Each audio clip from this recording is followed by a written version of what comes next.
السلام عليكم ومرحبا بكم في فيديو جديد على قناتي مطبخ نبيلة إكسوس، دائما مع وصفة جديدة وحاجة جديدة. اليوم قررت أنني نحضر معكم مريقة أولا اللحم بالبرقوق المغربي ديالنا، كيجي بطريقة زوينة بزاف والمريقة ديالو كتجي معلكة وبنينة. نتمنى أنكم تجربوه بهذه الطريقة، غادي ينال الإعجاب ديالكم. وما نطولش عليكم بزاف، نخليكم مباشرة مع المقادير وطريقة التحضير.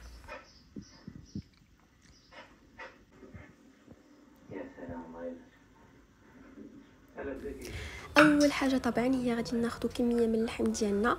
اللحم على حساب الاشخاص، حنايا هنايا غير 2 الاشخاص، داكشي علاش درت كميه اللي غتكفانا بجوج. كانوا عندكم الناس بزاف زيدوا كميه ديال اللحم اكثر، المهم نتوما راكم عارفين عينكم ميزانكم.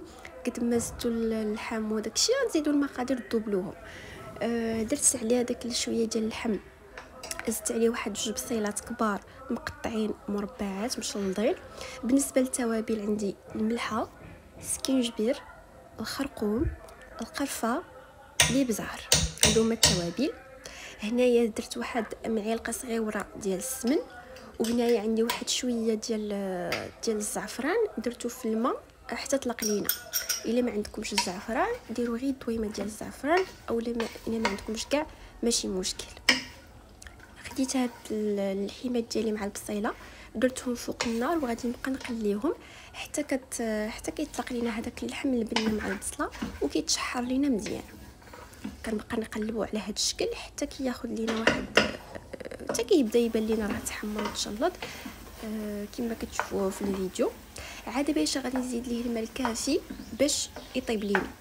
هنايا معلومه، الماء خصو يكون غليان اولا سخون، ما نديروش الماء بارد حيت كيكون وصل لينا اللحم لواحد درجه الحراره وكيجي الا زدنا ليه الماء بارد من الروبيني المريقه ديالنا غادي تجينا باسله.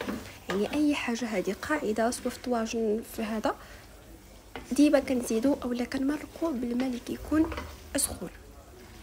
كما شفتوا في الفيديو انا زدت شويه ديال الزيت، درتو حتى هو زيت المائده، الا عندكم زيت الزيتون ديروه حتى هو صافي. وهنايا كبيت الماء ديالي كما قلت لكم اللي كنت غليته من قبل صافي. كنسد على الكوكوط ديالنا، يمكن لكم تستعملوا غير الكميله ماشي دار الكوكوط. الا كنتو سربانين ديروا الكوكوط راه ما كاين حتى شي مشكل. دابا غادي ندوز باش نحضر معكم التعسيلات ديال البرقوق والمحلاش. فرقوهم حيت هذا البرقوق كيطلق لينا هذيك الكحوليه. ديروا المحلاش في كاسرونه بوحدو والبرقوق بوحدو. هنايا البرقوق درت له شويه ديال الماء وخليته كيتسلق. ملي تسلق لينا زدت له واحد العبيد ديال القرفه، واحد المعلقه ديال الزبده، وواحد 2 معالق ديال السكر سنين، ورجعته فوق البوطه وخليته حتى كيتعلك لينا مزيان. ونفس الطريقه درتها مع المشماش، خليته يطيب في الماء حتى طاب لينا، عاد عسلته بالقرفه والزبده والسكر حتى كيتعسل لينا. هنايا المريقه ديالي كيف ما كتشوفوا هي اخترات وطاب لينا اللحم ولا زبده راه كيجي دايب. زدت عليه واحد المعلقه ديال العسل. هذا العسل كيخليه ان المريقه ديالنا كتشد كتعقد وكتعطينا واحد اللون زوين، وكذلك كتعطينا واحد اللذه وكتهرس لنا هذيك الملوحه، كيجي هذاك الميلونج بين الحلو والمالح يا سلام. زدت كذلك قليت واحد شويه ديال اللوز باش نزين به، وسلقت واحد البيضه. المهم نتوما تزيين يبقى لكم اختياري، بغيتو ديروا غير البرقوق فقط بلا مشماش، بغيتو تزيدوا اناناس كيوي، المهم كيبقى لكم الاختيار.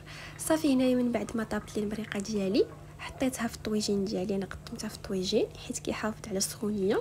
وحطيت البريقات ديالي درت لهم شويه ديال الزنجلان، دوزتهم في شويه ديال الزنجلان باش كيعطيني هكا لون زوين. وغادي نستف المشيميشات ديالي حتى هما، وفي الاخير غادي نرش من الفوق شويه ديال اللوز اللي حمرته سلقته وحمرته من قبل صافي. وهكا كتكون الوصفه ديالنا وصلت للنهايه ديالها وكملتها معكم. نتمنى ان الفيديو يكون نال الاعجاب ديالكم. الا وصلتوا حتى لهنايا وعجبكم الفيديو ما تنساوش عفوا تخليو لي شي لايك وشي كومونتير مزيون، و الى وصفه قادمه ان شاء الله. بسلامه.